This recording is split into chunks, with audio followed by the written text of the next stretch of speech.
कि जो ये आप बोल रहे थे ना कि ये इंटरनेट बंद कर रखी है, एक मिनट कुछ हाँ, मैं पूछूं। ये देखिए हम 5-6 दिन से यहाँ पे हैं। तो पिछले हफ्ते भी 2-3 दिन लगा के गए, 2 दिन के गैप चले गए पंजाब, फिर हम 3 दिन से यहाँ पे। ये जैमर 3 दिन पहले नहीं था यहाँ पे। अब इसका एक ही मकसद हो सकता है कि ये जो यहाँ पे लोग हैं जो किसानों की मदद में आते हैं, किसानों के आंदोलन को मजबूत करने के लिए आए हैं, चाहे डॉक्टरी पेशे के लोग हैं या कोई और NGOs हैं, उनकी बात जो वो कर रहे हैं वो आवाम तक ना पहुँचे। इनका जो दुख दर्द है, जिस हालात में किसान यहाँ रात में ठंडी में मच्छर में ये बीमारियों में और तरह तरह की दिक्कतों में जो रह रहे हैं 24 घंटे यहाँ पे अपने आंदोलन के कारण, उनकी सही बातें जो है ना वो देश के अवाम के नज़र में ना आए।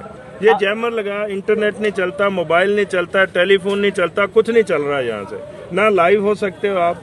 इंटरनेट को डाउनलोड करने में यहाँ कोई 1G 2G 3G 4G कुछ भी नहीं, सब जैमर के थ्रू माध्यम से बंद कर रखे हैं। ये एक आज़ाद मुल्क में एक नागरिक के अधिकारों का हनन है। ये ऐसा नहीं हो सकता, सरकार नहीं कर सकती किसी भी तरह से, पर कर रही है। इसका मतलब यही है कि ये लोकतंत्र नहीं है, ये लोकतंत्र की हत्या है, अधिकारों का, नागरिकों का हनन है। कि किसान भी बैठे हुए हैं, सरकार को बात सुननी चाहिए। ये कोई कोरिया के नागरिक नहीं है, ये इसी भारत देश के बसिंदे हैं, अन्नदाता हैं ये। अगर ये अन्न खेतों में नहीं उगाएंगे, अगर अन्न ही आप नहीं उग पाएगा, उनको दुखी करेंगे तो खाएंगे क्या? ये महीने 2 महीने बाद भंडार खत्म हो जाएंगे, सब मर जाएंगे ये ऐसे ही। अरे उनकी बात तो सुनिए आप, इतनी जिद किस लिए? ये कोई मामा फुफड़ का खेल थोड़ा है ये। अरे देश के नागरिकों का है, देश का सवाल है ये। आपको क्यों लग रहा है कि सरकार क्यों रोक लगा रही है इतना समय से, क्यों नहीं काम करने दे रही है? मानसिकता साफ नहीं है और वो एक ग्रुप को, अपने आप को, ये मैं तो यहाँ तक कह देता हूँ, सरकार ने देश के ऊपर नाजायज कब्जा करके रखा हुआ है। जैसे किसी के प्लॉट के ऊपर, किसी की जायदाद के ऊपर नाजायज कब्जा होता है, चाहे वो EVM के माध्यम से है या जैसे है। मैं थोड़ा हट के जरूर बोल रहा हूँ, पर यही सच्चाई है, अवाम नहीं बोलेगा।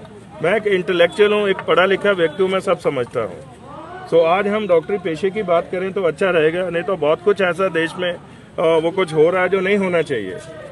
एक आदमी की जिद के आगे आप लाखों लोगों की जान के दुश्मन बने हुए हैं। क्यों बने हुए हैं भाई? हमने क्या बिगाड़ा है?